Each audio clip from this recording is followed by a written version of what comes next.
G'day there, you're watching the Aussie BIM Guru.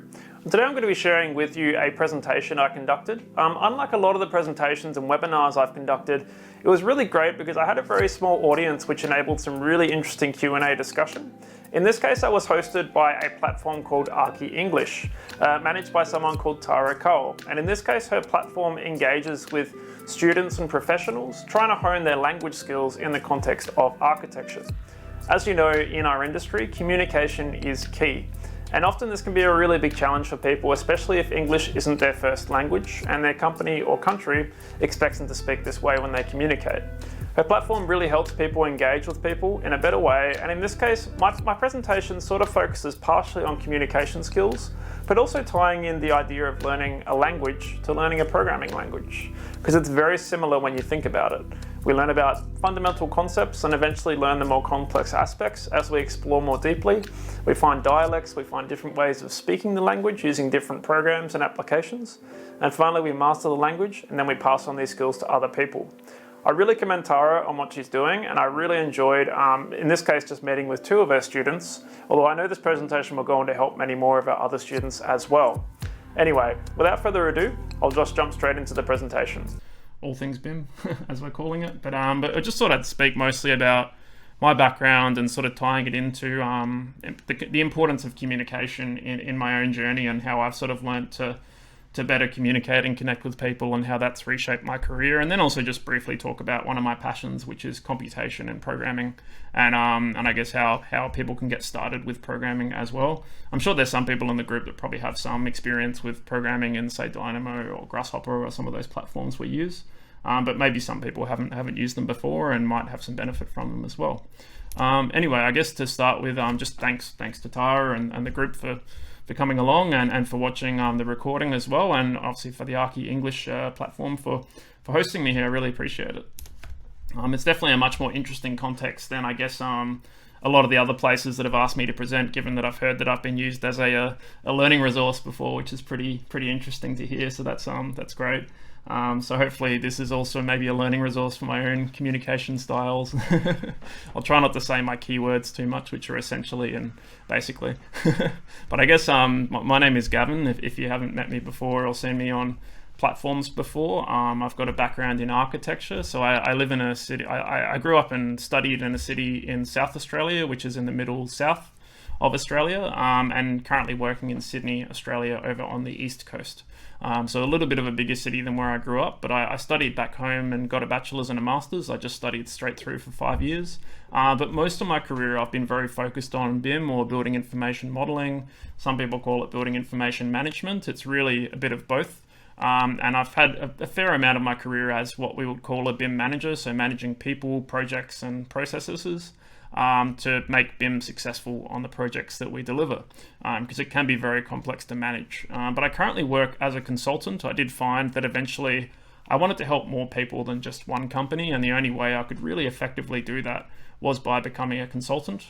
So after a lot of experience, I felt comfortable making this move.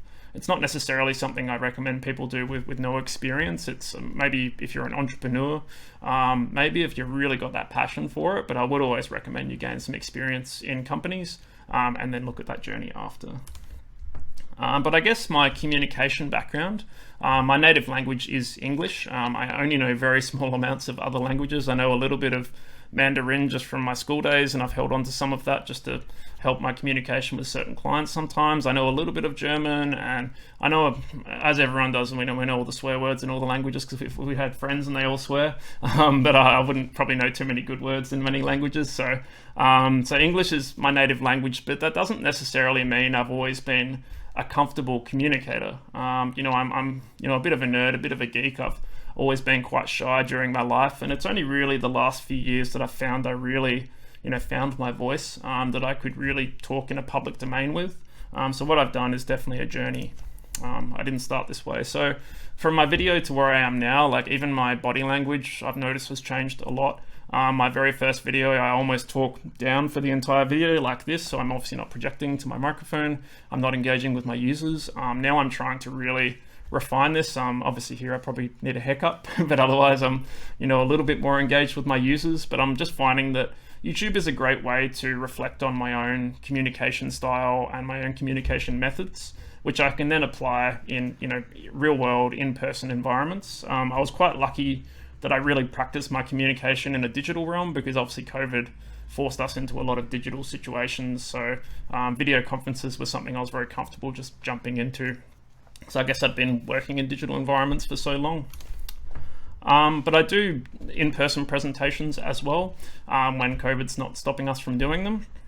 So I did quite a few user group presentations to really build up my presenting skills. I do recommend that people do sometimes present in environments they're not necessarily comfortable in, not necessarily their friends they're presenting to. So whilst it's good to internally present to your company or to your peers at university, to put yourself in an unfamiliar audience can be really rewarding as well. I think it really helps build nerves, and it also gives you experience for much bigger stages as well. After COVID's gone away, I'm hoping to present at global conferences like Autodesk University, which is obviously a much more intimidating environment than just talking on YouTube. So it's good to find different ways to learn. I saw, Tara, actually, you mentioned today that reading out loud and having the outer voice is a really important skill.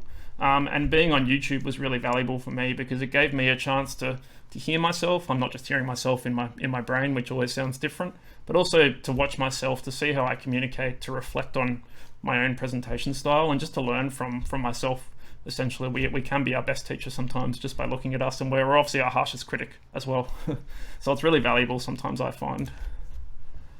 But as well as that, I guess I've also done a lot of communication, not just verbally, but written as well. I find that there's a lot of really valuable platforms for developing my communication skills, like LinkedIn, which is obviously a much more professional network, but it's a great way to raise your own personal profile and your brand and your place in the industry.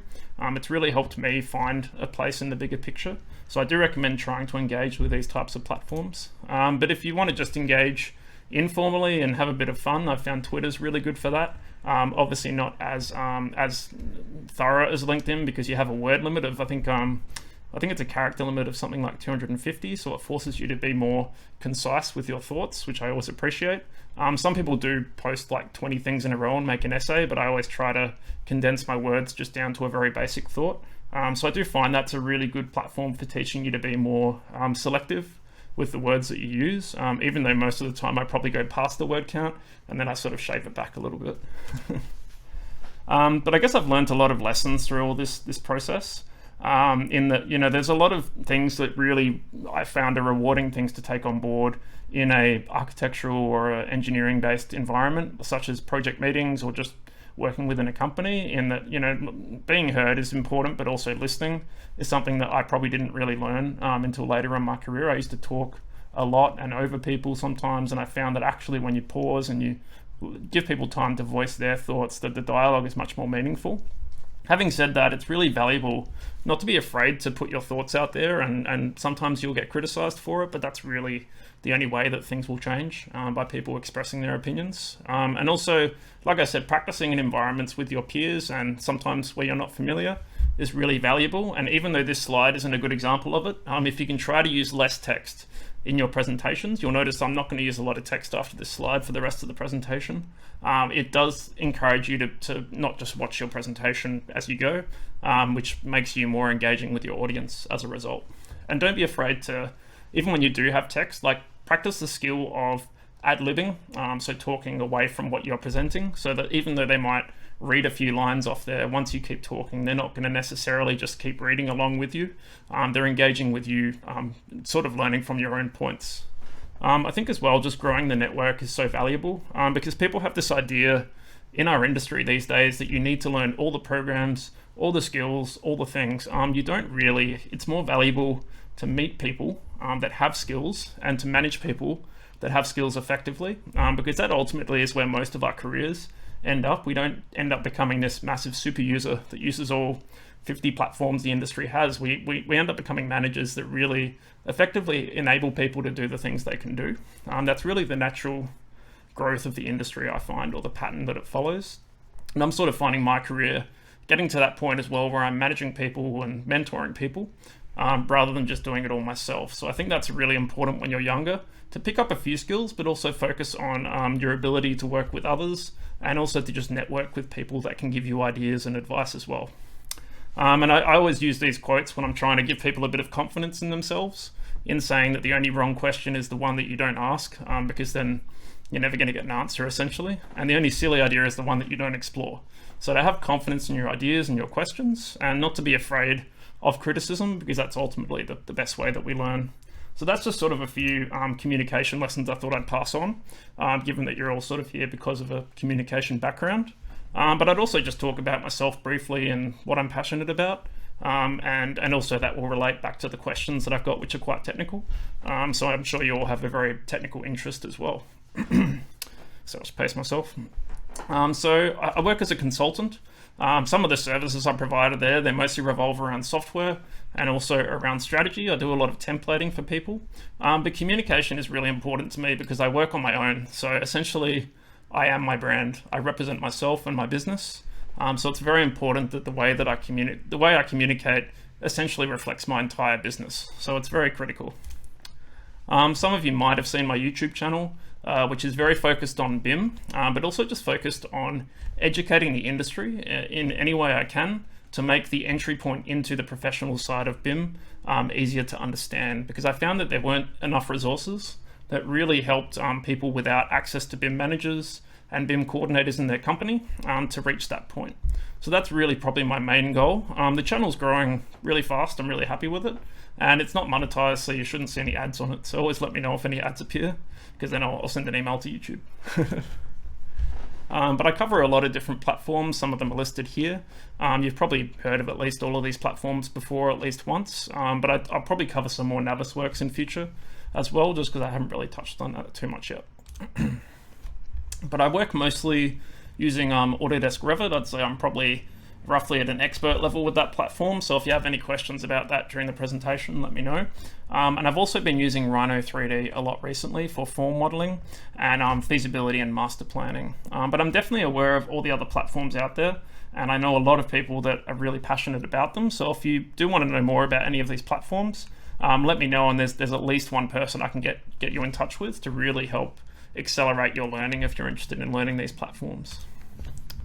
If you haven't really heard much about BIM before, I'm sure at least one of you is probably not that aware of BIM. It's really process and workflows and collaboration.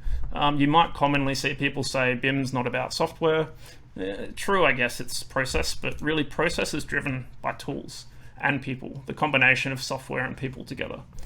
So I think they're still very important, so that's why I do focus on them quite a lot. It's very hard to deliver a project without any software. I'm also very passionate about algorithm-based design, so programming, using tools like Dynamo to automate workflows and tools like Grasshopper to access really sophisticated geometric libraries to do very complicated things that maybe someone like Gaudi could do, but the average graduate of AEC probably doesn't have the experience to do, especially not with the software limitations that we do have. So I think that's very important. This is something I encourage everyone to learn, at least to some degree, just to see if they like it, because it's one of those things where I didn't think I'd like it, then I tried it, and it's become a huge focus of my career. But I guess it's never like this. A lot of people think it's the magic button that's going to solve all the problems. It's still a very complex side of the industry. If anything, I probably find there's more challenges to solve in this field than there is in the industry itself, in terms of learning very complex and advanced things, but it's definitely a very rewarding thing to explore. But it's not easy. So I guess what I do is sort of computational design. That's how some people describe part of what I do, especially when I work with geometry, less when I work with data. But using computers to their maximum potential so that people and computers can essentially deliver a project as effectively as possible. So we're trying to avoid this sort of thing, like going and doing very manual workflows, using two people to do the same thing when the same thing isn't effective. So I find that that's really one of the key goals we're doing, driving efficiency, but also trying to find ways to lower the entry level for coding as well. So I use a lot of visual programming tools, and I try to train a lot of visual programming tools because we're very visually minded people in architecture especially. We can't really learn to program like this There's not really a starting point in there. Like, I understand what that means now, but I had to learn a visual programming language to understand the concepts behind what that represents. So this is an example of a program that children learn called Scratch. There are people as young as 3 learning to program through tools like this. And this is really a more realistic starting point for a non-programmer. So yeah, they're literally giving them iPads and teaching them to program so that by the time they see real programming, they're not going to be so unfamiliar with the concepts. There's a lot of languages out there in programming as well, behind the scenes. So most visual programming tools, actually all of them, essentially are on top of a programming language of some sort. For example, most programming languages related to Revit are built upon the C++ framework. Some tools are built on top of Python or on Java. Most of the web applications you use are probably built on Java. So it's very relevant to how everything functions in society now. And AEC is no exception. Software is becoming more and more important to how we deliver our projects. So we build, in visual coding, we build what we call scripts that look a little bit like this, where we connect functions or blocks of functions together from left to right to essentially get to the end of a workflow. So rather than working top to bottom, we're moving left to right through a visual journey that we're carrying our data through. I find it a much more natural way to understand how things are all connected in programming. So rather than calling on a variable based on a name in a big block of text, we're actually linking it back to a point in our script. It does have its limitations, but it's a fantastic place to begin. And some people, it's enough for them. I know a lot of people that just know Dynamo, and it's enough for them to do their day-to-day work. It's almost enough for me. Not quite, but almost. So Dynamo is what I typically use when I'm working with Revit. It does work in a lot of other platforms. It's been around since about, I think 2016, I think is when they integrated it into Revit. I probably only started using it in 2018, so I'm still quite new to programming compared to a lot of other people. But having said that, I'm very passionate about it, which has helped me accelerate my learning. But there's a lot of places you can learn about it, not just my YouTube channel, there's a lot of other resources too. But this is just like a really basic example of doing something in Dynamo.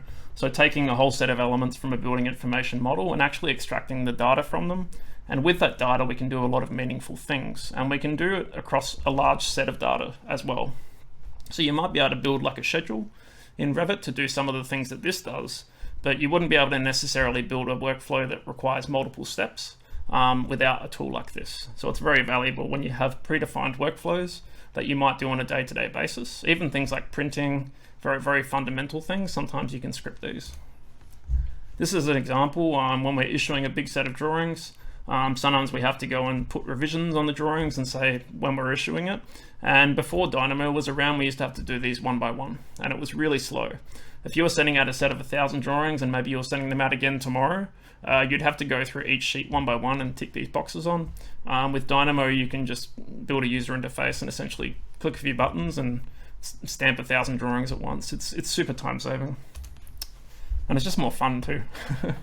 There's also a lot of cleanup we do in models using computations, so that models get pretty messy, I'll be honest. Like, companies don't really keep their models very clean as much as you think they would. Unfortunately, they don't. So in this case, you can see that things get quite messy, but we do have a lot of workflows in Dynamo we can build to sort of clean that up. As well as that, we have Grasshopper, which is the computational tool built for the Rhino 3D platform. In this case, this was dedicated towards the platform. And I got to say, like, I've really started to enjoy using this platform. It's almost like a language in itself, the way that you put scripts together in here. It's very fluid. There's a lot of really interesting user interface tools here. So if you are a designer, I would say this is probably a better place to begin because it really does feel like you're speaking the language of design when you use Grasshopper. But there's a lot of places to learn about it. It comes with pretty much every version of Rhino above version 5, which is pretty much all the versions everyone uses these days. But it's really well known for Ladybug tools, which lets you run environmental analysis across your models. So this is probably the main thing that most people use it for. But I use it for a lot of different workflows as well, especially processing geometry, because interoperability between platforms is really important. We're not really just limiting ourselves to one platform on most projects. There's a lot of stakeholders using lots of different programs, so almost like a multilingual community. You have to learn to communicate with lots of different people, tying it back to language. But we also use it for generative design. So you might have seen generative design in Revit being marketed over the past couple of years, but I'll be honest, we really don't use it at all. We really mostly use Grasshopper still, because it is just such a more sophisticated geometry engine. So definitely, if you're interested in this field, this is probably the platform to explore. But you can also build really sophisticated user interfaces. This is one by a firm called NBBJ. They're very well known for the power of their computational unit. Some of the strongest computational designers in the industry all worked at this company. This is an example of something I did where I was studying the amount of solar impact on a building in the city, because often we have requirements, planning-based requirements, where we have to prove that our building actually does achieve various criteria, and these can be quite hard to measure without a powerful tool like Ladybug to actually build a study that can achieve this.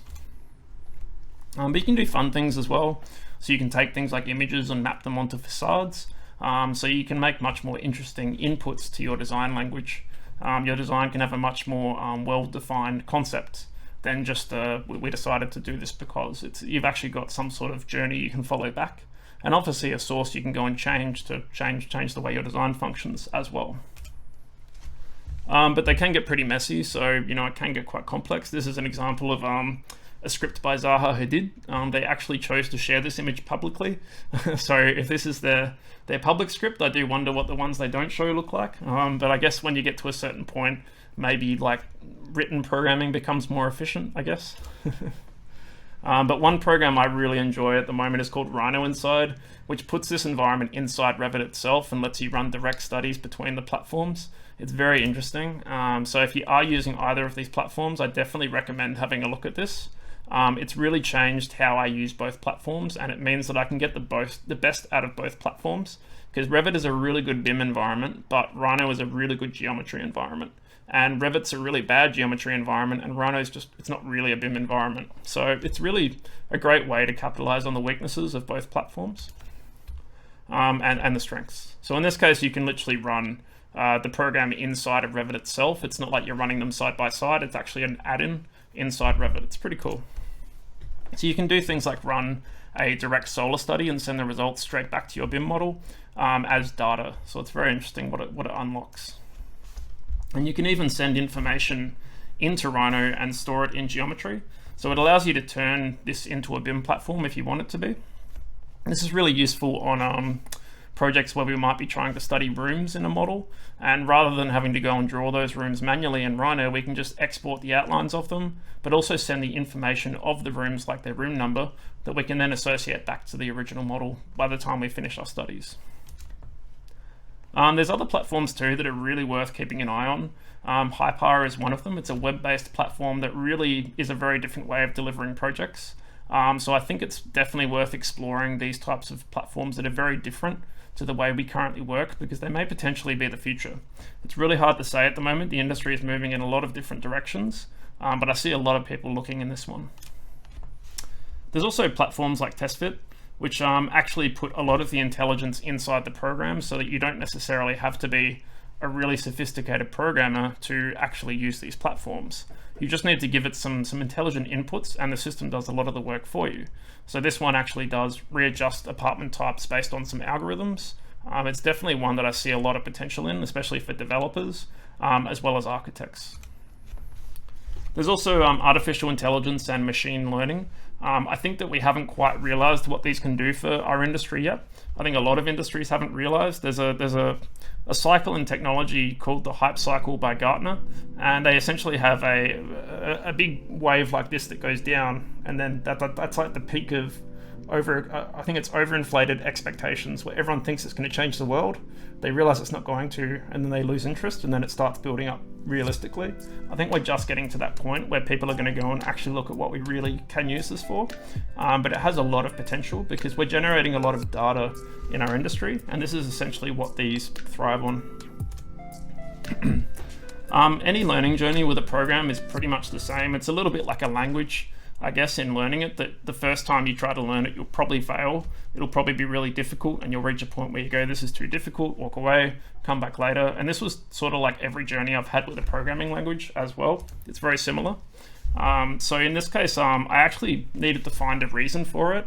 So for example, a lot of people learn a language because they're going to travel somewhere. They're going to go on a holiday, or they're going to go on a placement temporarily. And I find that this is the best way to learn anything, if you have something that's really motivating you to. So you can't just learn it because you want to with no reason. You really need some sort of problem you want to solve, or something that some sort of reward that's going to come out of it, and that will really give you, I think, a reward that really drives you forward. And this was sort of how I learned Dynamo and got into programming. But I guess learn more about the program that you're programming for. A lot of people try to learn Dynamo without knowing a lot about Revit. You really do need to understand the context. It'd be like learning the language of a country without any appreciation for its culture. There's a lot you miss out on if you learn about something like that without knowing about why things are the way they are. I think too, you can never rush, because when you rush, you miss things, you make mistakes. So I always say you've got to learn to walk before you run, and obviously run before you fly. There's a sequence to everything. So try not to rush into anything like this. And I think it's really valuable to try and learn with friends or colleagues. Build a culture around what you're doing. If you want to learn to program, maybe see if people in your company are interested in it as well. And you might find that this really helps you learn together and cover more ground, and also just drive each other forward if you run into trouble. Where I work now, I work as a sub-consulting arrangement with a consulting firm, and I'm essentially leading a small computational unit, and we all sort of keep each other going. If one of us has trouble, the other one comes and says, "Oh, what's going on? Are you in trouble?" And then we say, "Oh," and we sort of solve problems together. And we always find that we all have very different ways of solving problems, and we all learn so much as a result of it. So it's a really valuable learning technique. Just like learning languages, I guess. I mean, when you're with friends and learning something, it's much more fun, right? So it's pretty much no different, I guess. It's an interesting. There's so many analogies between I guess what many of you are learning with ArchiEnglish and also what I've learned with programming. It's a interesting parallel. But I guess as well, there's a lot of limitations in programming.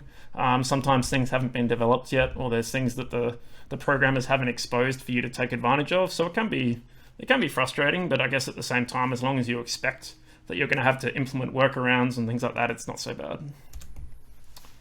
I think if you use Rhino as well, make sure you learn a lot about Rhino and the geometry classes that it uses. They're really valuable to understand first. That way you know what sort of programming you're actually doing. Again, if you know the culture, you know the language, it's really the same thing. If you know the language of Rhino and what it calls all the geometry classes, Grasshopper will make a lot more sense. And try not to go straight to the complex things. Try to learn the basics before you go to the more fun things like sum studies and the things that you want to learn, but try to learn the basics behind it. That way your learning journey will scale up to the point where you can understand what's complex as well. Now I do have a lot of other resources. I tried to cut off this presentation a little bit because I know there's a lot of things you might have already seen or things you can go and see. So I do have some extended versions of what I'm showing you here if you're interested. I have a presentation for graduates specifically, talking about how I recommend they begin their career journey, which you might find interesting on my YouTube channel. And I also have a presentation on generative design if this is something you're keen on. I know a lot of university students are exploring this field, so definitely enjoy that. It's not necessarily going to give you all the answers, but it will at least give you somewhere to start. And of course I have I think 246 YouTube videos at the moment, and I've queued up about another 10, so I'm past the 250 video mark. So there's a lot of resources there, and they're all free, so feel free to have a look through those if you haven't seen them before. But I guess, yeah, just make sure, I guess, my point I usually give back to people is to make sure you help the next person behind you.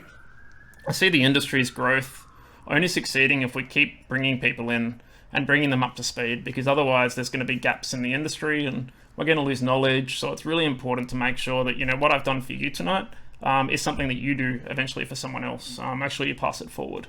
And make sure you share things that you like as well with other people so that the industry is more aware of what's going on. But I think otherwise that was sort of where I thought I'd cut off the presentation component and sort of just open up discussion instead. But hopefully that was, I guess, some valuable insight. I guess before I jump into these questions, I guess I'll give you all a chance to probably talk and ask any sort of informal questions you want before we dive into the 4 predefined questions. But yeah, I'll stop talking for a sec. Yeah. Wow, thanks, Gavin. That was really, really good. You're welcome. You made me want to be a programmer now. It's not as hard as you think. A lot of people think it's really difficult, but these programs like Dynamo, they make it so accessible, especially for visually minded people. And it's like I said, it's like learning a language. If you've already taken on the challenge of learning a language, it's very similar in that you sort of pick up words and it sort of starts falling into place. Yeah. And even like I work with a lot of people who are really afraid of programming, I guess, and it's scary to them. So, but then I work with people who are really good at programming. So. Yeah, it can be quite daunting at first because it's such a big field. There's so much to it. There's so many languages you can potentially learn. There's so many platforms you can potentially apply it to. So I think like I always say, like if you find that little thing you want to solve to begin with, that's sort of like the comfortable place to begin. Some people start by trying to save the world using programming, and they're never going to succeed because they're starting with the hardest thing first and never even starting with the basics. So I think it's just always the key to start realistically and then build up from there, and take advantage of the people out there too. Like, you know, you're always welcome to send me emails and things like that. And I think I get about 20 emails a week, and I've responded to every single one so far somehow. So and I've responded to every single comment I've had on YouTube, which is a fair amount of work. But yeah, so if you ever have any questions, I'm here too. Yeah. All right. Well, before you dive into your questions, Adriana or Luna, do you have any other questions other than the ones you've already asked? Well, first, thank you, Gavin. Oh, you're welcome. The presentation, it was really good, really interesting, and very informative as well. I think that the questions, the predefined ones, are pretty much the main ones I would have, but also something else that I was wondering during the presentation. Are you able to tell a little bit about what kind of clients do you work for? Yeah, for sure.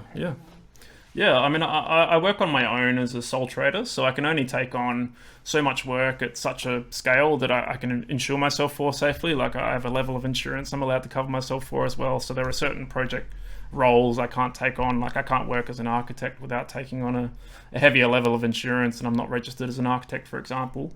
So I do tend to take on what I would call support roles, where I might develop a template for someone or guide them towards the right platform for them.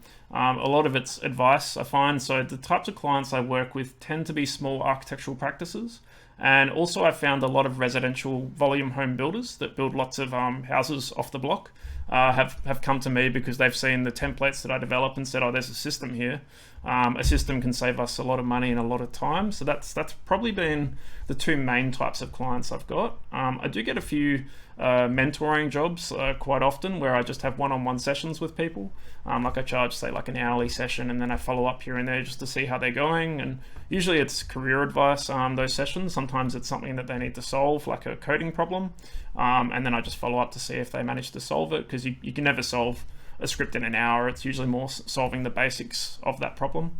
So they're probably my main clients. I do work 2 days a week now with a consulting firm for a large company called Architectus that are quite large in Australia in particular.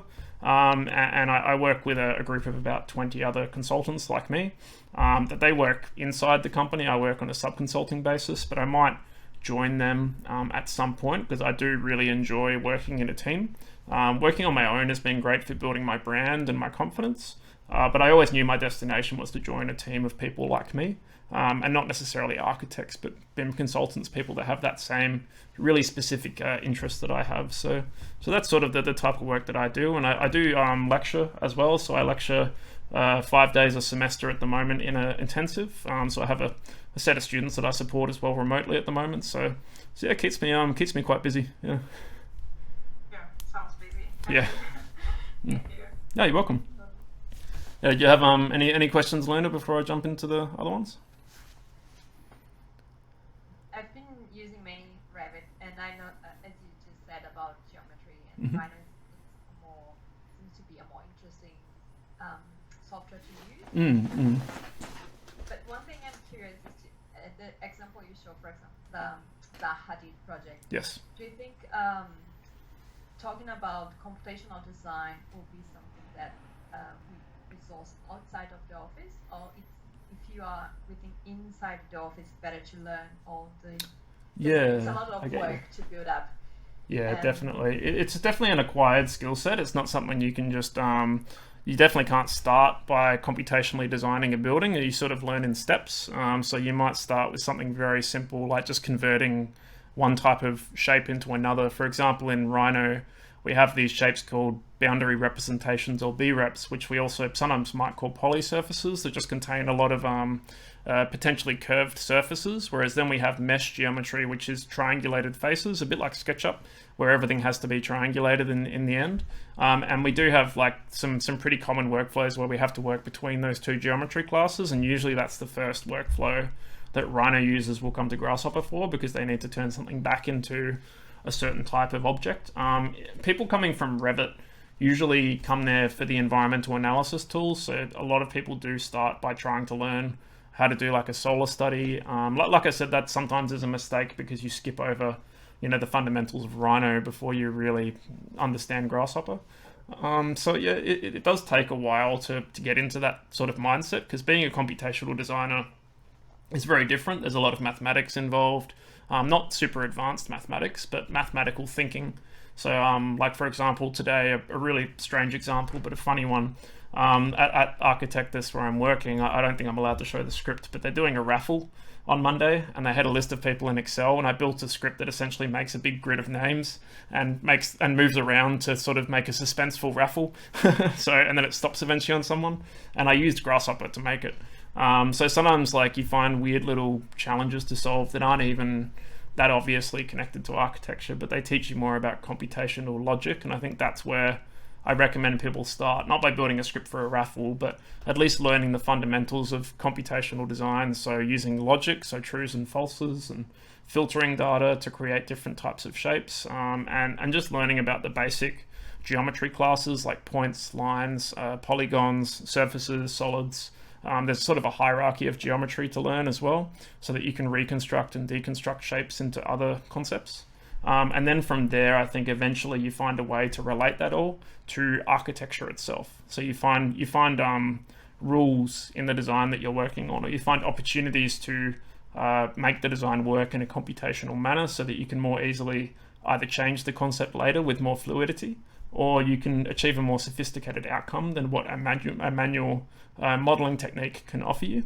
For a Revit user, I think that the reason a lot of people move on to Rhino is because the conceptual modeling environment in Revit is quite difficult. I don't know if you've seen the conceptual massing environment before in Revit.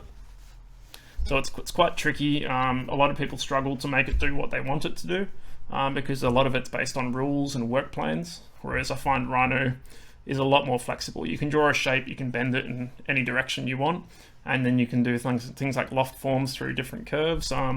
It's a lot harder to make Revit do that, and Revit's not really built to do it. It was more so built, and then they built the tool on top of what Revit can do.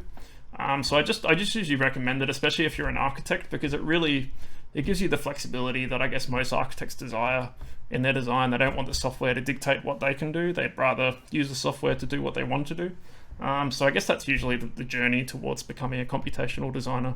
But yeah, you can't start with the Zaha Hadid script for sure. That's definitely a destination, and maybe not the right destination either, I should say.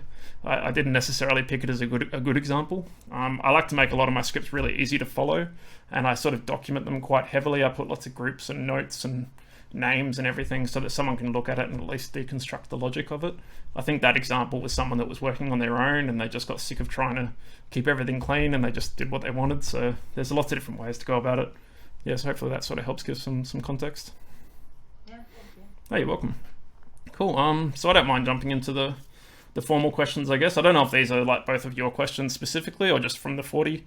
These are just from amongst the group, or they're from both from Adriana and Una. Oh, fantastic. They're great questions. So really like them all. So I think in this case, the first one was whether I'm planning to explore and create content about the Forge API, and also how we can get data out of cloud models. Unfortunately, probably not. Like, I found that my passion in architecture and programming could only be stretched so far when it came to programming. Forge APIs for me are more of a environment that I think really like a pure software developer can get the most out of. And I looked at what I was doing and said, if I go down this path, I'm going to get quite far away from the architects that I want to still relate my work to.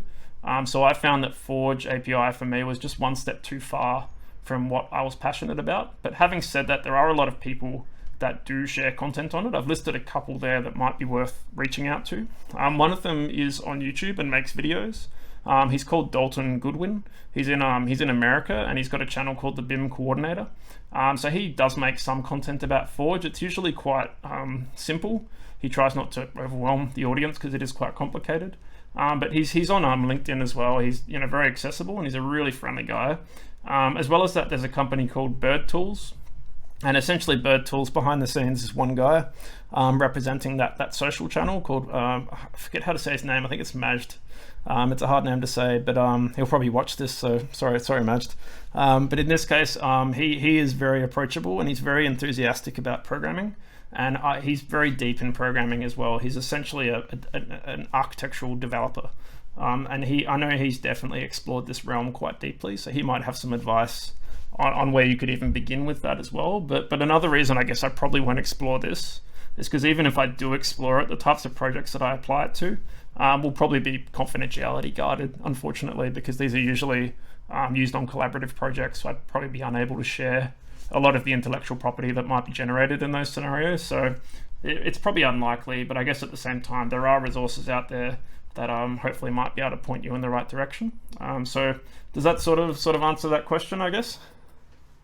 Feel free to talk back if you like. If you've got any further questions on the back of my answer, you're welcome to ask more if you like. Or did you? Sure, I really understand. So I know both of the channels that you recommended. I watched a few from the BIM coordinator, how to basically the tutorial how to build the Forge API, the Forge viewer. Yep. But I was just wondering, because I don't know if maybe in the future most of the Revit models will be cloud shared, and potentially I yes. don't know if you ever had the experience of opening a Revit model that's in the cloud. It takes slightly longer. Slow, very slow. It's frustrating to know that you have all the data in the cloud and accessible from the browser. Yeah. You have to launch. I suspect eventually it's going to become a lot easier to use, and that's also another reason why I haven't necessarily jumped straight at the Forge API, because I expect it's going to be a little bit like Dynamo and learning C++. Eventually something will come along that will lower the point of entry for people, I think, as well. So like I'm glad I didn't learn to program, say, 15 years ago, because Dynamo, gave me such an acceleration into that environment. And I feel like the Forge API probably isn't going to be the end of the road for that journey. So I feel like probably by the time I'm really, looking at that field, I think it will be something different. Again, like the way that the cloud models are accessed and integrated, I think will be more efficient. I know Autodesk is definitely working on this environment as well. They do have a lot of different plans for how that's all going to connect together. They're also working on, say, digital twin platforms. So I know there's definitely the potential that they might shift their cloud model to suit that better as well. So I guess that's sort of why I've sort of held back. And I found for now, most people are just doing it for model viewers, which I've noticed, and there's probably a lot more that can be done with it, like automating BIM 360 related workflows, like user access to BIM 360. I know there's a lot of API automation that people use there as well, but I guess model viewers haven't necessarily been something that I've been too passionate about, just because there's so many options out there. So you've got things that aren't necessarily cloud hosted on BIM 360, like Revisto is becoming quite popular. I've seen that's one that's being used on a lot of projects that I work on. So people aren't necessarily using BIM 360 all the time for the collaboration environment. I've noticed Navisworks is still quite popular for coordination, even though it's not a cloud-based platform. The coordination tools in BIM 360 aren't quite able to match Navisworks at the moment. So I think, at least on the projects that I've worked on recently, I haven't seen as much of an appetite for it. I know that's not the case in every company. Some companies are very deep on BIM 360. So that probably maybe has also influenced maybe why I'm not jumping right at it yet. But hopefully maybe some of these resources, if you reach out to them personally, they might also know some more direct resources that could help you as well. Because I speak to these people quite regularly, and they're very accessible. So they might even know like places that they learn from as well that maybe aren't as easy to find. Yeah, but it is hard to learn as well. That's the other challenge with Forge API. You do need to know probably a lot of the deeper programming language concepts to write the language. I think it's still C++ mostly, so it is quite a complex programming language. So you may find if you don't know, say Dynamo or Python, you might find some benefit in practicing those first, because they'll teach you about at least the core concepts of building statements in programming, that might be something beneficial there still, just so you have at least somewhere to get started if you haven't been using them too much. Because even I tried learning C++ and I had to take a break because my head hurt. It was another level on top of what I'd already learned. So I think it's good to sort of have that journey built out in steps as well, not necessarily starting with the hardest thing first, which I think will probably be Forge API currently, or application development. Yeah. So I think question 2 was a really good one as well, and one that I'm sort of doing a lot of research on at the moment because it's becoming quite relevant to Australian projects, which is how far away we are from the point where program A can import program B and you don't lose information and geometry and data, and you can take that back out to another platform, so seamless integration. We're a long way away from that, unfortunately, a long way. There's a lot of programs out there that people are using, and I feel like most of them aren't trying to really build integrations into each other. Like Rhino Inside is a very unique example of a company doing a one-way collaboration. Autodesk didn't really collaborate with them the other way. And there's programs like ArchiCAD that have done really well with supporting IFC, but not necessarily taking on other proprietary formats. I'd say Revit's probably the worst example of proprietary formats not collaborating. They are trying to build up their IFC exporting capabilities, but importing IFC is still really hard in Revit, and you don't really get much data out of it. So I think, I don't know if IFC is going to be the final state of data interoperability. I think it's the best thing we have right now.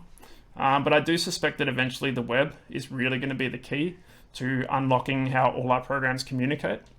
We have seen a lot of programs that don't actually ever technically exist within one another. For example, there's a platform called BIMtrack, which allows you to essentially coordinate projects together through sharing viewports and hotspots, but you never actually really import or export the models into one another. You really share snapshots of your own models with the same geolocation to communicate between the platforms. And we found sometimes that's actually sufficient for coordinating most of the project. As long as you can import each other's basic geometry, you can use a communication platform to still effectively manage that process. So I think we're definitely a long way from all the platforms working together. A lot of people do ask me, is Revit just going to go away, and is everyone just going to work in ArchiCAD or something like that, which is much more well tied into IFC? And I think definitely not. I think Revit is here to stay, Allplan is here to stay, Vectorworks is here to stay. As long as at least one company still uses them, that they're going to be relevant. So I think, well, I'd say we're at least like 15 years away from serious pressure to really interoperate, because the client appetite isn't quite there as well. A lot of clients, especially developers, don't really care about the end goal. And when it comes to BIM, they might care about the set of drawings, they might care about, say, an Excel database, maybe if you're lucky, but they're still not as focused on the model as the output. So I think it might be government that forces it through, because a lot of governments are actually asking for valid IFC in projects. That's where most of the demand is coming from in Australia. So most of it's coming from our transport department that actually has a very strict requirement on their projects. They're not necessarily auditing it very well, but I think that maybe that might lead the way for other people to have to follow some laws that maybe come about through mandates or federal requirements that get forced back onto other clients. But yeah, it's a little way away, unfortunately, but I think it's still worth learning about IFC and how you can potentially turn different file formats into other file formats, or just interoperate between platforms in sort of more abstract ways.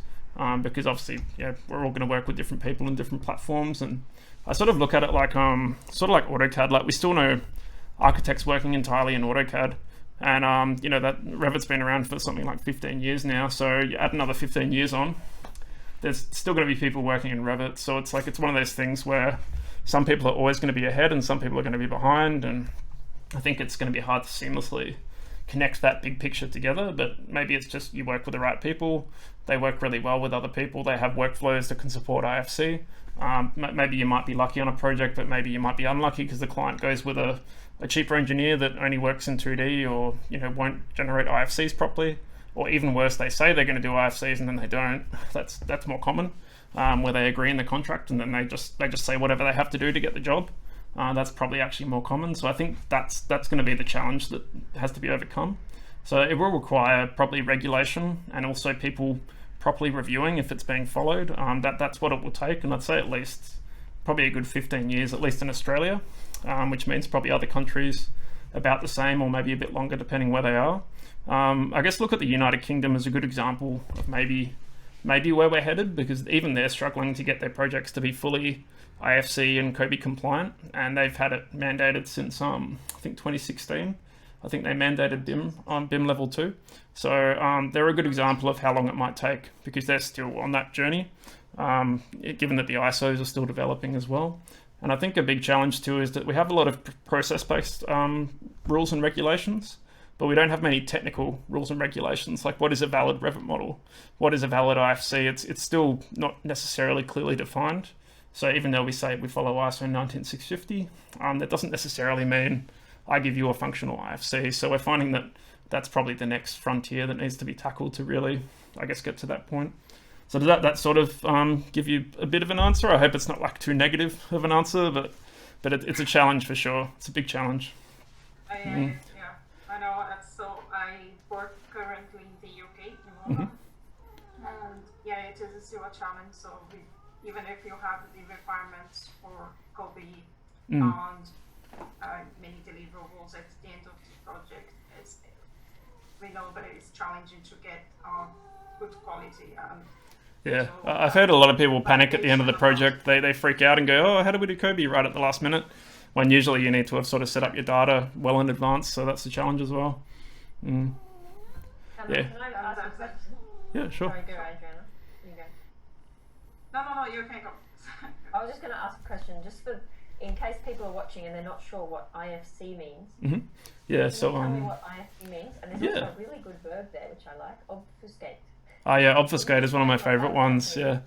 So if anyone doesn't know what I mean by obfuscate, first, that's to make something harder to understand or harder to deconstruct into something that we can understand.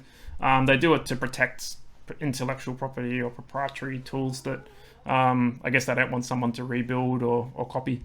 It's very common in platforms like Revit where most of the code is obfuscated. But in this case, IFC is Industry Foundation Class, so it's a file format that I think historically also has been called the STEP format. I think it originated as a military-based file format originally. I think they really wanted an open source file format that they could really leverage across all their resources, because that was probably one of the most critical resources where data is crucial. You can't really afford to have data that doesn't work in a sensitive industry like that. So I think from there it really found its way into the construction industry through, I believe it started in the Scandinavian countries. They really pushed the standards. I think it was in Denmark where they first really properly mandated it in 2012, I think it was. And then it found its way towards an international standard through Building Smart International, who adopted the standard as something that they wanted to, I guess, set the requirements for. So they actually document all of the object classes and the parameters and how it's all related on their website. And from there, a lot of other platforms have really pushed the innovation of how it can be exported out of model formats. For example, ArchiCAD is probably most well known for really supporting the development of IFC from a technical aspect. So that platform is actually very dependent upon IFC for working with other platforms, but it's actually quite good at it as well. Revit is not as good, but it's funny because Autodesk was actually probably one of the most heavily involved parties to begin with when it came into construction, but I think over time they found that they couldn't quite align with the vision of IFC, maybe because of the proprietary and the obfuscation nature of how they protect their programs. But I think now that they're sort of coming back to IFC because the industry's demanded it so hard and said, hey, we're being asked to do this by the government, so we have no choice, so make it work, guys. And essentially it's meant to be like an open file format where the data is all open source and exposed and is consistent. So a lot of programs, we remap data into an IFC format. Sometimes some programs can't actually do it properly. There are some things in Revit we still can't map out of the model properly. So for example, we can't classify a wall or a roof or a floor to the category that we want because some things are built in by default. But other things we can sort of put the right types of data in them to tell them when you go out to an IFC, this is where the data should sit. And then it can be more well received by platforms that read IFC. It's still developing. Like I think the IFC schema is at IFC 4 now. Probably the most common one was IFC 2x3 was the last version that I was using. But as the schema develops, the platforms are starting to try and align at least their export and their import workflows with the schema. but I think it's still got a long way to go, and I don't know if it's the final language that the industry is going to agree on. Like DWG was actually, I think, an open format to begin with. That was intended as one of our open formats, and now IFC is like the 3D geometry with metadata based language. So that's pretty much the history as far as I know of IFC, and it's pretty much relating to open data exchange and requirements. That's really what's driving its adoption at the moment. Whereas like a Revit file, for example, can't be opened in ArchiCAD or a web-based program typically, unless it's like on BIM 360 and built to handle it. So I think that's really a lot where a lot of the problems are coming about with IFC. But I know Autodesk is starting to pretty seriously act on it, which is good. But some other platforms are way ahead at the moment, such as Nemencheck with ArchiCAD. So there you go, just a small history. That was a good question. Yeah, I teach a little bit of that at university, so it was good that I sort of had that knowledge behind me after. I do like that word, obfuscate. It's a good yeah, word. yeah, it's a nice sounding word too. Yeah. It's almost a not quite an onomatopoeia, in that it's a hard word to understand as well, so it sort of obfuscates itself. Yeah, it's one of my favorite language concepts, onomatopoeia, words that sound like themselves, like blob. Yeah, that's right. I love that one. Yeah, but I think so that probably discusses through that one.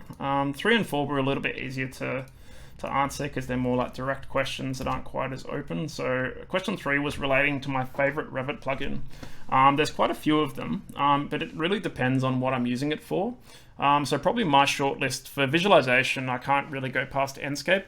I probably can go past the price changes coming in April, but they're almost doubling the licensing cost. But the program itself is just so easy to use, so easy to open and navigate around, especially as someone that used to do video gaming quite a lot, because the controls for moving around are the computer controls for video gaming as well.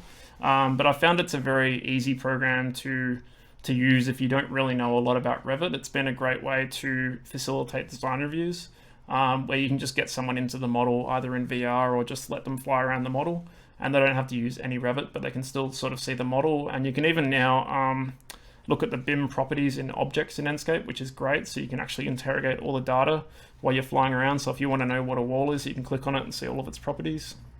So I think that's probably one of the best ones. I do quite like Twinmotion as well. But typically we do export the model out to Twinmotion, so it's not like a live link. You can live link, but it's a bit harder. And if you want to make changes to the model, usually you do it inside Twinmotion itself, so you put better materials on it.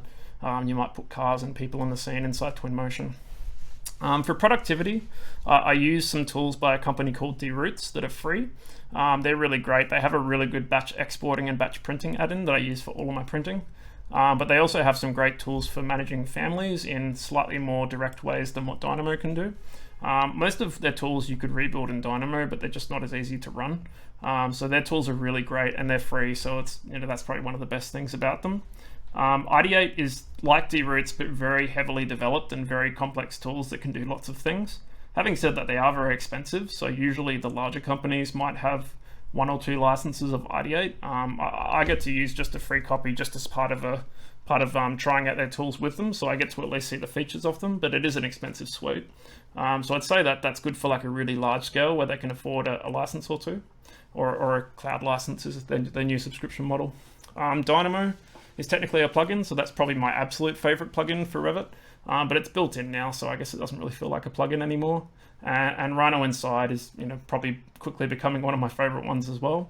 And there's a really great suite of tools called PyRevit, which contain a lot of really good little tools, but also they give you the ability to write Python scripts and package them as buttons on your toolbar to run them essentially, so that you can build your own company tools essentially without needing to learn C++ and developing applications. So there's just a few of my favorites there. I guess, do you guys have any that you like as well that you use, or in whichever platforms that you use? So I made this question. So I really like the list here. So currently I'm using Diverge. Yeah. Few of them, like the one filter, the one for the Yeah, one filter's great. Love it. One filter is very useful. Mm. And ID, as you said, is very expensive. We have just a few in the company and depends where they are allocated at the moment. Yep. Yep. Dynamo, definitely, I agree with you, is my favorite as well. It's my first one to go on a day-to-day basis when I cannot just solve something with the out-of-the-box Revit tools or functionalities. I just go to Dynamo. Yeah. And Dynamo's great. PyRevit, I kind of started exploring PyRevit. I did some buttons with some Python scripts, so it's really cool as well. You can customize your user interface, so it's really cool. Yeah, I think PyRevit's great for deploying across multiple machines. That was the thing I really liked about it, that it was really easy to build a set of tools that were easier to deploy than like a Dynamo script. It's just building everything in Python was the challenge, I guess, that you needed to have a really good understanding of the line-based coding system in Python. But when I learned it, my Python skills weren't quite as good, so I should probably come back to it and try again. But I definitely respect the developer of PyRevit, Ehsan. He's really cool. I've met him a few times in webinars and had some chats to him, and he actually is now developing Rhino inside as well. So it's a pretty small world in the developer community at the moment. Yeah. But I think he does PyRevit for free as well. I don't think anyone... I mean, he has like a Patreon, but essentially it's like a free project for him. So it's pretty amazing what some of the developers are doing. That's really good. And just one question between PyRevit and Dynamo Player. Would you go to PyRevit? It's a hard one. It depends on whether you want people to learn programming in your company. I think if you don't want them to learn programming, then PyRevit's probably better because it's faster. It's more direct in accessing the Revit API. It's much quicker. It gives you more options for user interface generation, so you can customize some of the input buttons and some of the way some of the drop downs work. It's good when you don't want people to think about programming. You just want it to look like a tool built into Revit. But I do find that sometimes if you do leave a little bit of Dynamo and Dynamo Player, it does encourage people to sometimes get curious and have a look at Dynamo, which means you might find people in your company that actually do want to become programmers. They just don't know it yet. So I do always encourage companies to at least leave some of their workflows in Dynamo so that they can at least see, or maybe have both workflows built in PyRevit and also in Dynamo, so that people have the ability to look at a copy of it or customize it, have a play with it. And then they might find that they learn eventually to get to the point of PyRevit or application development. But without that entry point, I feel like PyRevit's not really an entry point. Unless they already know Python and they understand how to write in an API format. Because you've probably seen on the Revit API docs, it's not really written for Python, it's written more for C++. So it can be quite difficult to learn Python and API as your first language, just because there's not really a lot of hints to go with. Whereas at least in Dynamo, you can also download custom packages and you can look inside some of the nodes and see how they've used the API. Like most of what I learned about the Revit API was actually by looking at what other people had built in Python rather than using the API docs. I used them a little bit, but not that much, just because I find usually the syntax in C++ isn't the same as the Python syntax, which can be quite frustrating. So yeah, I think it's good to leave both avenues open, especially in a large company where the benefit of bringing people into programming and productivity can be quite heavy in compounding time and tasks. In smaller companies, maybe PyRevit's the way to go. Another challenge with PyRevit is you do need to make sure you always have enough people in the company that understand it. Otherwise, you run the risk that the person that built all the Python scripts leaves and no one's left that actually knows how to use PyRevit. I have seen companies run into that and come to me and panic and essentially say, I need someone to modify all these PyRevit scripts. And I say, step back into Dynamo because you don't want that to happen again, essentially. So that can be another consideration to be really careful with, just because Dynamo is a much easier thing to learn if you don't know it. So if someone has to learn it in an emergency, it's much easier and more friendly than probably picking up the PyRevit scripts. But it's a great tool. Like, it's definitely worthwhile, I think, using both and making both an avenue that people can explore. Yeah. Cool. Luna, was there something that you use that's your favorite? My favorite one is Inkscape for now. Yeah. It's even during the design phase, everything it's really good. And another plugin that we use, it's the RTV tool. Oh yeah, RTV is great. Yeah, even their batch printer is really good. I like how you can send stuff to specific folders and almost automate your print jobs. And do you use other tools they have, like the parameter manager, or? Sorry? What do you use? Which tools from RTV do you use specifically? Mainly for printing. Yeah, it's pretty robust. They have a really good tool for replacing parameters in families. I usually recommend a lot of my clients towards it when they want to go and make my families into their families, because they buy them and go, I want to make all your BIM Guru logos I want to replace with mine, and I'm like, well, sure, you can just go do it yourself. There's a plugin for $100 that'll do it for you, but I'll charge you 10 times that if you really want. so it's a good recommendation. Yeah. I know the guy that builds the tools as well, Jason Hoden in New Zealand. He works at Warren Mahoney, and I've met him a few times, and he's a really interesting guy. So yeah, it's really valuable. I guess you keep hearing me sort of name dropping people, but it's really cool when you sort of find all those people in the industry and it all connects. Pretty cool. Yeah. Always recommend the networking for that reason. Yeah.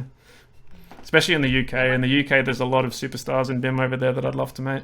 Yeah, lots going on there. Yeah. Cool. Yeah. Oh, well, some great tools there, and it's good to see people are sort of going outside the limitations of Revit out of the box as well. I know some people that won't use plugins, and I feel really bad for them because they're really limiting what they can do. It's crazy. Yeah. Oh yeah, just batch printing. Like, I still know people that do the control print. I'm just like, oh, why? They just copy the last drawing name, type in the new one. It's insane. I couldn't do it. Once you know better, that's a hard thing with programming too. Once you know better, it's really hard to go back. Like, there are some things, once I learned how to do it with programming, I refuse to do it the manual way. I'll just, even if I don't have the script available, I'll just quickly write the script that I know, and then I've got it. Like, I've had that at work a few times where I haven't had access to my Dropbox, and I've needed something that I know I can script, and they're like, oh, we need this in 10 minutes. I'm like, I'm going to write the script for 8 minutes, and I'll do it in 2. Like, I'm not going to do it for 10 minutes. Adriana and I have been talking about using Dynamo to learn English. So we can run the Dynamo. It's interesting, actually. I know you can run Dynamo in different languages, because I do get sometimes people on Gmail that send me screenshots and it's in Spanish or it's in other languages, and I'm like, I can't really help you. I'm sorry. So, but I know you can change its language. I think in the settings, if I remember right, is that's how you work? Do you work all in English in the platforms you work in, or you work with like part and part, or? Only in English. I'm working for a French company at the moment, and I noticed that some of the models, they are coming with the Revit categories in French. Oh yeah, they retain them. Yeah. I don't know how. Yeah, I had a model come to me once, and it had something like 4 different languages and the categories and the subcategories. I was like, wow, what happened to this model? This has been around. Yeah, exactly. Around the world. Yeah. All the models, they are now federated just for collaboration in Revit store. So when you try to explore a little bit of the data, you get all the different parameters. Yeah. In French, and some people just don't understand. So it's funny. You could almost find them all in Dynamo. Just say, find me the E's with the little accent on them. You'll find all the French words that way. Exactly. Every time I write facade. Every time I write facade and it autocorrects with the E, I'm like, no, I don't want the French facade, because Dynamo gets freaked out if it sees that E. Got a cat in the background. I was thinking about using one of your notes, the if this then that. Oh, if then else, yeah. I use that node all the time. That's so useful. Because the if node in Dynamo is almost useless. Like, if you give it a list of 4 things and a list of 1 things, and you tell it to say false and give you the 4 things, it only gives you the smallest possible outcome between the 2. It gives you 1. And it's like, no, I want the whole thing. Just give me one side of it. It's crazy. So that's why I built the if then else. It was just essential. I use that node in at least half my scripts, especially when you start building user interfaces with different options and pathways. Like, it becomes so important. Oh, cool. Oh, it sounds like you're working on some pretty advanced things, which is great. So it's always nice to meet other people that are, diving into programming and add-ins, and yeah, very cool. I think there's one more, wasn't there? Yeah, there is another one that I use all the time to name some files that I export. Some Excel files from Dynamo as your date formatted, I think. Oh yeah, the formatted date. Yeah, for the prefix. Yeah, where it creates the date month prefix for you. Yeah. I use that a lot just to save. Just to update the dates. It's great. A lot of my nodes are just intended to just save a few steps, and then you find you use them so often that you end up saving heaps of time just through a few steps that you don't need anymore. Yeah, so that's very cool. A couple of my nodes are actually probably going to get replaced. I know the new version of Revit coming up has a lot of really useful nodes coming up in it that aren't in Dynamo right now. Things like getting elements by their ID, I'm pretty sure that's in there now, and creating sheets, putting views on sheets, some of those things that for some reason they just didn't have, but now they will. So it's pretty exciting. It'd be good to see. I guess the problem is most of us won't get to use Revit 2022 too soon because all our projects are still back in different versions, but hopefully we'll see it. Yeah, I think it comes out in like 2 weeks now, so we'll get to see what's in there. Yeah. So yeah, there's one more question, that's right. So my cat's about to walk across my keyboard. I saw the cat come. Yeah, they don't really have much, they don't really respect personal space too much. He's coming for pats now. This is Eddie. I'll just try to make sure he doesn't go on the microphone. But yeah, this is a really good question. I get this one a lot. So in this case, like, should I even bother developing my own custom nodes? Should I learn Python just so I don't have to use custom packages? It's definitely an important consideration. That the company I'm sub-consulting with now, for example, they try to avoid using custom packages wherever possible, within reason. So like there are some things, like there's a package called Data Shapes which generates user interfaces in Dynamo. It's almost, you wouldn't want to try and rebuild the package because there's about 2,000 lines of code inside one of those nodes. And you wouldn't want to just go and copy their code because they're going to go and update it eventually and they'll fix bugs in it. So I think if it's a really valuable package that you find is, being used very often, or it's being updated by its developer very frequently, there's very little harm in just keeping a copy of the package on the server that like a BIM manager would manage and say, this, we're now upgrading it to version whatever, but until then we just use a static version. I think it's important not to just say to all the users in a big company, all right, you download your packages, because they'll probably download the wrong versions and you run into all sorts of problems there. But if you do have like just a policy in a company, that's usually enough to, I think, manage that process. There is a tool developed by Data Shapes called Orchestra that is attempting to rationalize versions of packages between scripts when you open them. So if you're in a really large company, I would recommend looking into that as a way of deploying and managing your Dynamo scripts and also your custom packages. But if you're in a medium to large, it just comes down to, I think, well-managed policy, and also hopefully computers being set up with the programs and the packages they need before the users start working on them. So using like deployments, and also just batch scripts to copy things to the right folders, so copying packages into the right folders when you can. I know that not every custom packages can be installed just by copying it. Some of them need to be installed using executables, like the Lunchbox package when it used to be around, and also like the Orchid package, that they have more complex installation procedures. But yeah, I do recommend trying not to abandon them, but at the same time not using like 50 different packages that, some of them that haven't been updated since 2015 or something like that and probably don't work anymore. There's a package I find a lot of people use called Steam Nodes, and it hasn't been updated since something like 2019, I think it is, and there's a lot of nodes in there that just don't work anymore. And people still try to use them, and then unfortunately some of them are in my tutorials that I did really early on before I learned about this. And I constantly get them saying, I tried this and it broke, and they're using like Revit 2020 when I used Revit 2019, and the person didn't maintain their package and it didn't work as a result. I think I had Revit open just to show you what I do actually have installed at the moment, just so you have a reference for what I deem to be like packages worth having installed. You don't have to install my package, that's just because I develop it, so don't feel pressured to use that one.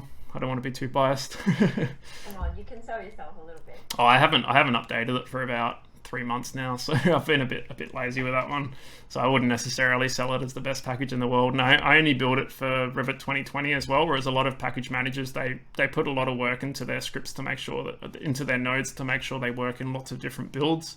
So they build in these pathways into their nodes that make them behave differently in different scenarios, and I just don't have enough time, unfortunately, to do that. So but I guess like some really common ones is ArchiLab, Clockwork, Rhythm. They're probably like the 3 big packages that I think are worthwhile. There's another one that's emerging. I highly recommend Genius Loci. There are a lot of really interesting nodes in here, especially when it comes to working with CAD files. He's got a new set of nodes that have only just come around that actually read CAD blocks and get their data, their locations. And that was one thing a lot of other packages tried to do, and they stopped supporting them, so they don't work anymore. But he has a lot of really interesting nodes. He has a lot of nodes that support dimensioning. So if you're trying to automate dimensioning, this is one of the only packages I know that can easily collect all the references of objects to dimension. And I guess beyond that, I use data shapes for a lot of my scripts just to make the user interfaces, to make them usable, because Dynamo Player can only do so much. So data shapes is quite important for really making the user experience. Orchid, it's hard to install Orchid. A lot of people struggle with the process, but I still use it a lot for family management. So for my own consulting, I use it all the time for batch processing families, replacing parameters, changing values, adding parameters. It's really valuable for that sort of thing. And I am trying out Sparrow, which is pretty cool. This is actually by Bird Tools and another guy who runs a company called Sigma, and they're focused more on engineering, so there's a lot of engineering nodes in here. And there's another package called MEP Over, which is probably the most well-known engineering Dynamo package. But between all of this and Topologic and Springs, that's mostly what I use. And I probably try to minimize the number of nodes I need, but what I'll never do is I'll never like get a node from someone and go inside it and take the Python script out of it, or the script out of it, and just go, oh, I'm just going to put this on my canvas. And some people do that, and then they put it in a group and say, oh, I got this from Clockwork, whatever it is. But I don't like doing that because it means it's not being kept up to date. And it's also like, it's a little bit disrespectful to the package managers, I find, as well, if you just take what they do and just dump it on a canvas, and just so you don't have to install it on other people's machines. So I think I try to at least I never have the policy of like no custom packages, which a lot of companies do, and I just find that's too absolute. And it means that people can't access some really useful things that people have built as well. But it's just a matter of minimizing the number that you use so that you don't just create like an IT management nightmare when no one can actually run the right scripts with the right packages, and you might be using like a really out-of-date package. And there's a lot of really rubbishy packages on the package manager. Like if I go sort by name, I think the first few packages, they're clearly just named so that they're at the top of the list. They're not named to be helpful. I think they're just like, they've got a hashtag in them or something like that. And that's just someone going, oh, I want to be the first thing you see on the package manager. It's probably going to take a while. Yeah, there you go. So the first thing's got hashtags, just so they're there. There's some guys just put his name there. My name's Colin McCrone, and here I am. I'm the third thing you see, and he hasn't come back to this since like 2017. So it's like I'm going to give him all thumbs downs while I'm here, but and so it's like but there's something like 1,000 packages on here, and I'd say of all of them, maybe like 40 or 50 of them I'd say I trust, and the rest I'd say don't go near them. But yeah, this is probably a good selection of nodes. There's another really good example of a bad package called Bakery, which is actually really well built, but they just haven't updated it for so long, and you can see it's got 34 thumbs downs. And the reason why is because they've actually used older versions of other packages, and it tries to uninstall them when you run this package. So it's like you just have to be careful with how some of the packages you use behave as well, because they can be quite destructive if they're not used in the right way. So yeah, hopefully that sort of gives you some ideas of what I recommend. But it just comes down to your company and what you can feasibly manage, what's manageable for your users, and what's beneficial. Weighing up the time in installation versus time saved in taking advantage of scripts people have built already. Yeah. So if that helps. Does that answer your question, Lena? Sorry, I guess. Yeah, thank you. Yeah, it's a good question. I get it all the time, and even I asked it when I was first learning Dynamo. I'm like, can I use all these things or should I not? And it was hard to find the answer as well, because a lot of the developers will say, sure, you can use my package, and sometimes they haven't updated it for like 4 years, but they just like knowing that people are using their tools. But people have the right idea. They want to help people, but people don't maintain them. And I mean, I'm not going to maintain my Dynamo package forever. Eventually, I'm going to have kids and not have time to go back to Dynamo, I'm sure. But it's just a matter of trying to make something that will last, I guess. Yeah. Yeah, but they're really good questions, and it's good to see that you've got like some really good technical background in programming and just curious about it as well. That's really great, and I'm glad to hear that my content's also just helped you technically, as well as like providing some good examples of probably good and bad language cases. So Gavin has a question in terms of if anyone has a question for you, are you, so as you said before, if they want, they can email you? Yep. Yeah, so it's almost like where can't you access me is the challenge for me. I have like 8 inboxes in my life. It's pretty crazy. But you can, if it's something related to one of my videos, usually it's good to just comment on the video, because I can reply to it with a lot of context. And that way other people can learn from the question and the answer as well. But if it's something more particular, like I'm working on a particular problem or I'm trying to learn something, have you got any advice? I'd recommend probably emailing my Gmail, which is AussieBIMGuru, just as one word, @gmail.com, no AU. I do have a work email, but I usually reserve that just for consulting and collaboration opportunities. So I'd say you're much better off just emailing me at my Gmail. And I have a better filing system in there as well that I can use to track different types of problems and answers. But otherwise, I am on LinkedIn, but my message inbox is usually smashed by recruiters and outsourcers every day, so I tend to lose my messages in there pretty quickly. I think I even lost your message for a while in there, Tara, if I remember correctly. I think I had to come back and find it. So, because usually I'll see the notification and I'll see like 10 more notifications and I'll just completely forget about what I was meant to be looking at, and before I know it, I've got, you know, thousands. Yeah, so I'd love that. Just auto delete consulting opportunities. It's funny, I get sub-consultants coming to me all the time asking if I've got work for them, and I'm like, I'm a consultant too, what are you on about? Like, we're in the same business. Like, it's just strange, it doesn't make any sense. But I guess everyone's looking for work, so it's a hard time. So I do understand that people are just trying to stay afloat, but it sounds a bit like you're coming to the wrong people. But but they're probably the best ways to contact me. Probably the main ways people use. I'm on Twitter as well, so you're always welcome to just @ me in something if you think it's something that you want my opinion on, or you're interested in what I think, or you just have a question about something that you're there. If you want me to respond in context, feel free to @ me at either Aussie BIM Guru, but usually I'm more frequent on @the BIM Guru. So that's my main like sort of personal / work Twitter. They're probably the main ways you can get in touch with me. I'm on Instagram, but I almost never check my Instagram because it's not really a BIM heavy platform. Most people there are just sort of liking and scrolling rather than engaging. So I think they're probably the best ways. Yeah.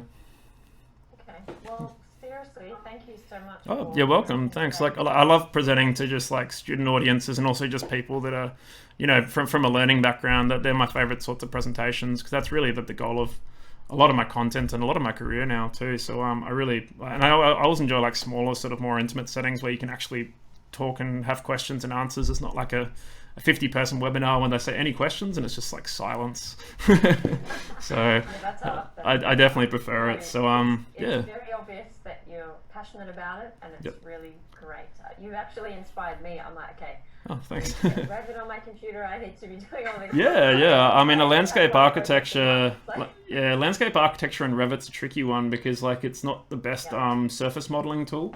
I find sometimes some people take advantage of Rhino as an in-between ground between like CAD and Revit to create the more complex forms, but then updating them is another challenge again.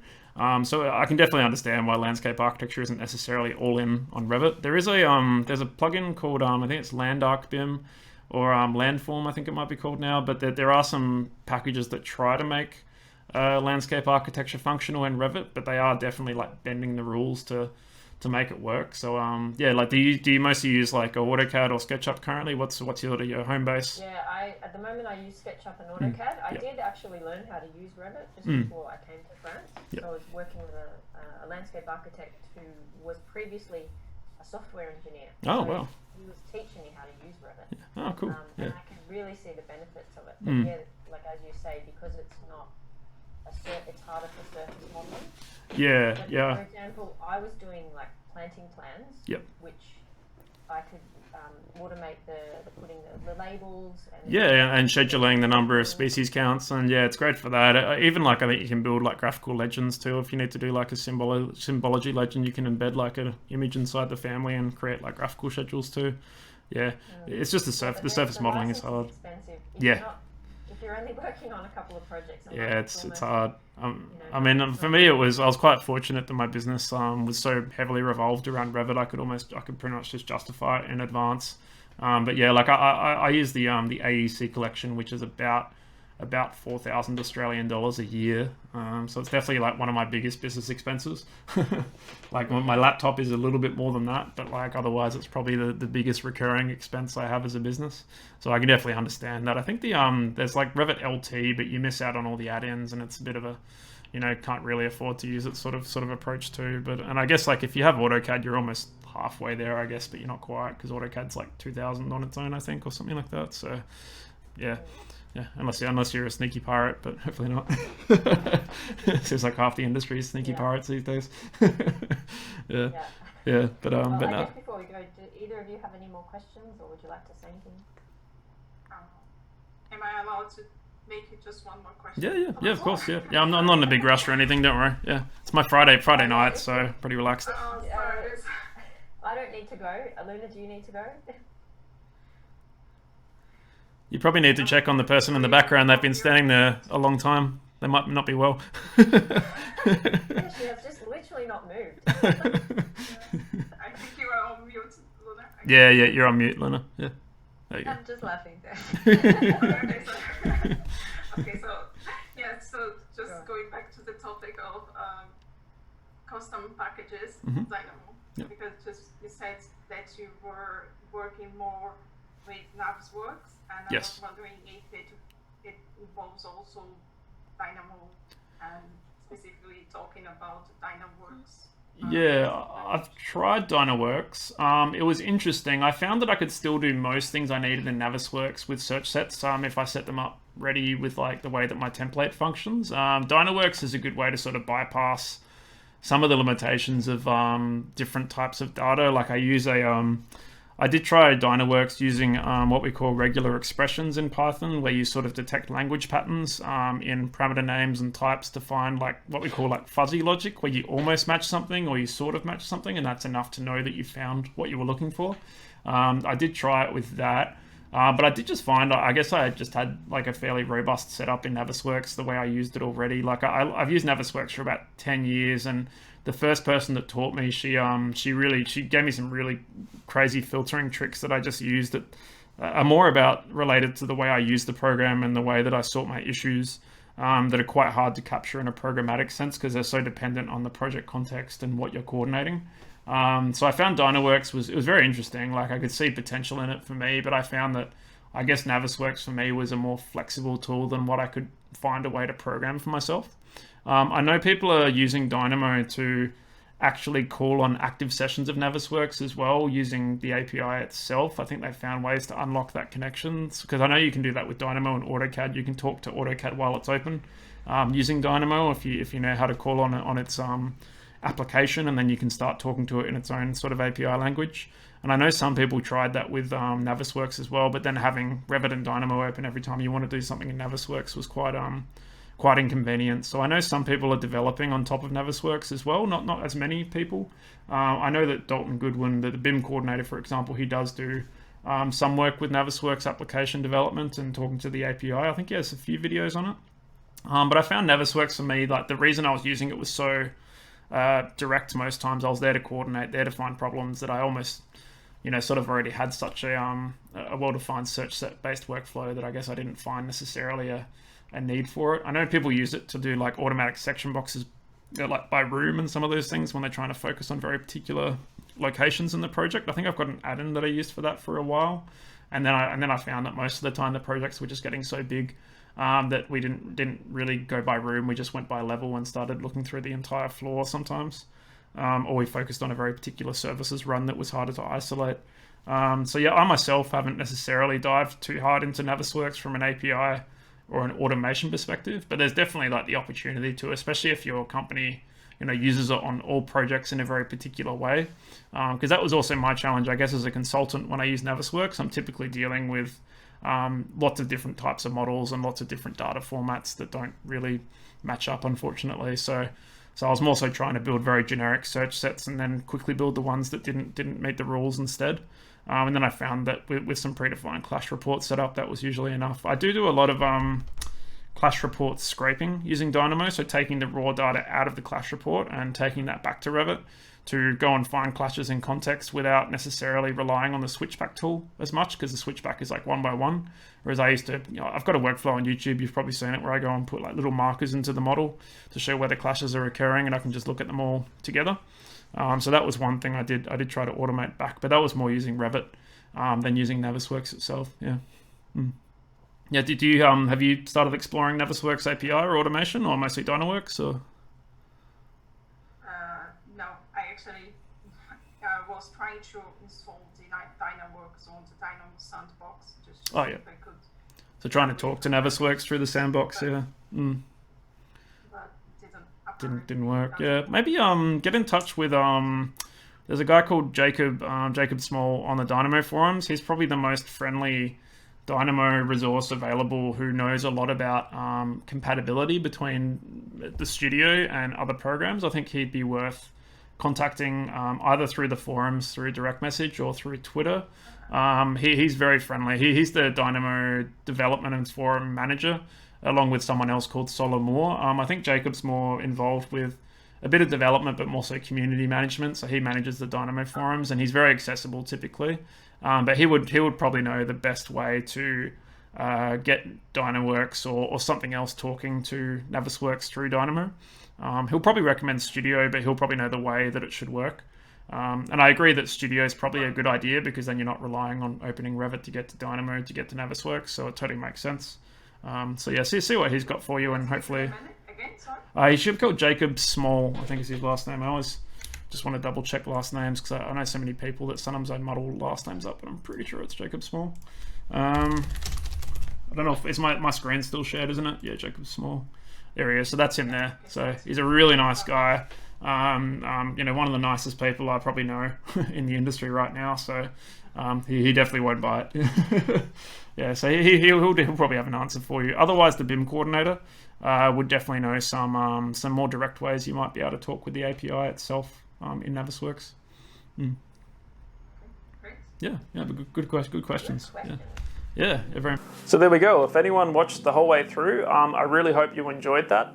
And I'd like to thank again Tara and her platform, ArchiEnglish. I think it's really great what she's doing. We definitely need more of this sort of thing in our industry, because at the end of the day, concepts like programming and BIM really do transcend language.